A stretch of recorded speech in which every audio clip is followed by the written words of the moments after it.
the Anambra Ekenemon. Well, this is 9 months in office and first Christmas that I'm celebrating in office as governor of Anambra State. And this is just an opportunity to once more felicitate within the Anambra, all Anambra people, wherever you may be. Those in the homeland, the millions at home celebrating here in Anambra State, and the more millions abroad, scattered all over Nigeria and all over the world. Is to say once more a very Merry Christmas to all of you, and we're looking forward to a more productive, blessed New Year for Anambra. 9 months ago, we took the oath of office to serve in the Anambra and to begin the journey towards the livable and prosperous homeland that we promised our people. Our first key agenda item of the 5 major buckets of our agenda happen to relate to security, law, and order. And this is the aspect of it that I want to specifically talk about this morning. And to say to our people that 9 months on, the difference between where we were as at the 17th day of March and where we are today in terms of security, law, and order seems to be like the difference between day and night. On the 17th of March, 8 local governments were basically under siege, totally taken over by the criminals and hoodlums. In various camps where they have taken over in this local government. We couldn't even campaign in any of those local governments. But by the grace of God, I think today, those local governments have been liberated. And security, law, and order seem to be returning to Anambra very largely. All the camps they've been taken out from there, and even some of the deadly criminals have been taken out for good.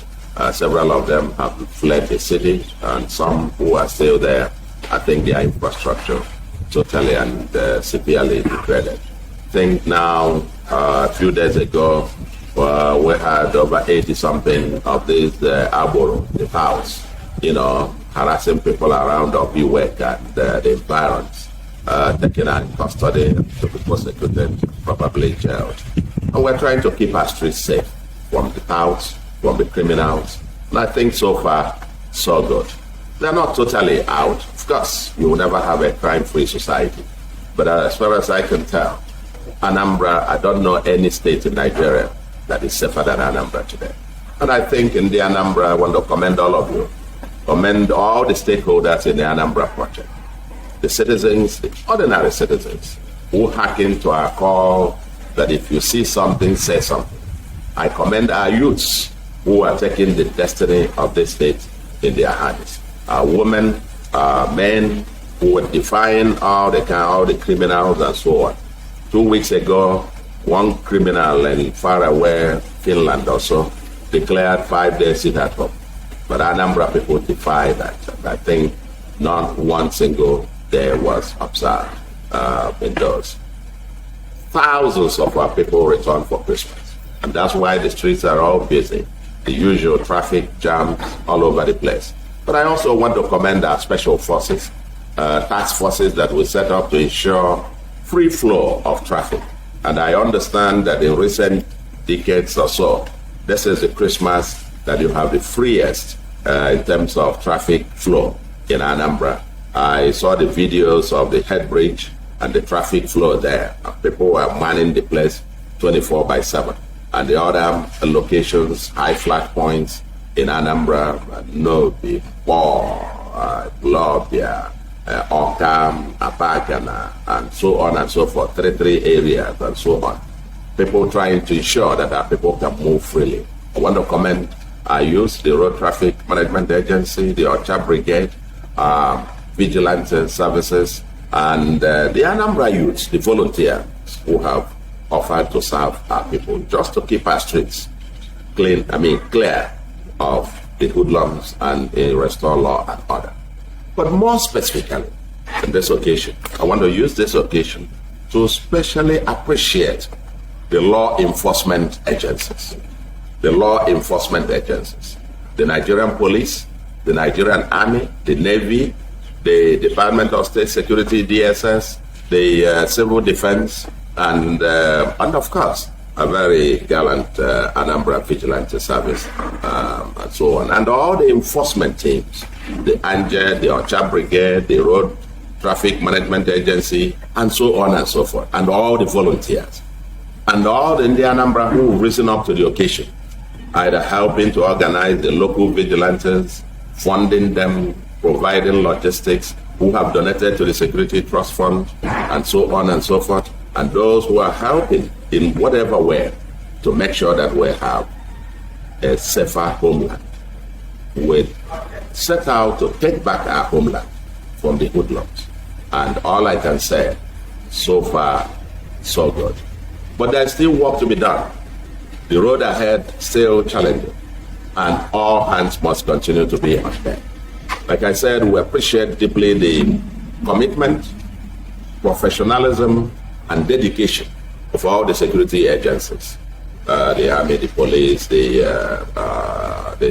Navy, the SS, Civil Defense, and so on and so forth, and particularly the architecture that we have to secure our homeland, of which the roadblocks, the FOBs, forward operating bases, that we have everywhere, and we need more of them.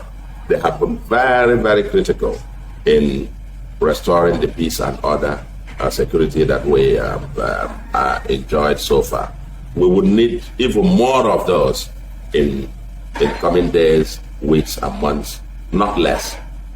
And I want to commend all those these armed forces who sacrifice, who put their lives on the line to have our people sleep with their two eyes closed. Some of them have paid dearly. And I want also to remember at this particular occasion, this particular moment, all those who have paid the supreme sacrifice just to keep Anambra safe. Several of them died needlessly, I must say, because these criminals want the security officers out of the road. But fortunately, and we thank God that they have remained resolute. May their souls rest in peace. And we would continue to provide all the support that we can as government and as the people of Anambra in support of all the security forces for what they are doing, the sacrifices that they make, their commitment and professionalism. Those roadblocks, those forward operating bases, we will continue to strengthen them, make them even stronger to keep our people safe and secure. It's not normal to have in normal circumstances, you wouldn't need these roadblocks and so on and so forth. But this is what we brought upon ourselves. Our people taking up arms in the bushes and involved in wanton criminality. This is what we brought upon ourselves, so to speak.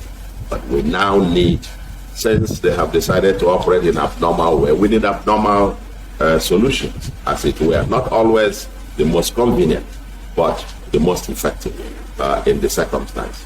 And until the insecurity situation comes down to near zero, as it were, we will continue to have the roadblocks and the forward operating bases in place and to be strengthened and so on and so forth.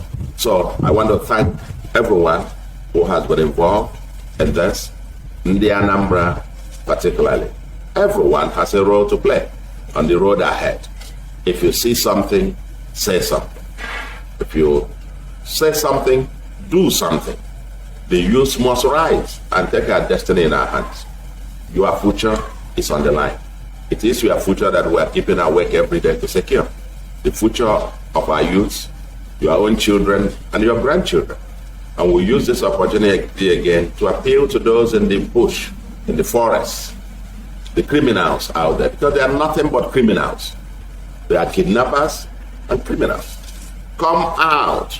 We offer you the opportunity to retrain you and to help you to start a new life, a new productive life. The course you have taken to by being in the bush is one that leads to nowhere. It's not going to take you to anywhere. Criminality cannot pay you in the long term.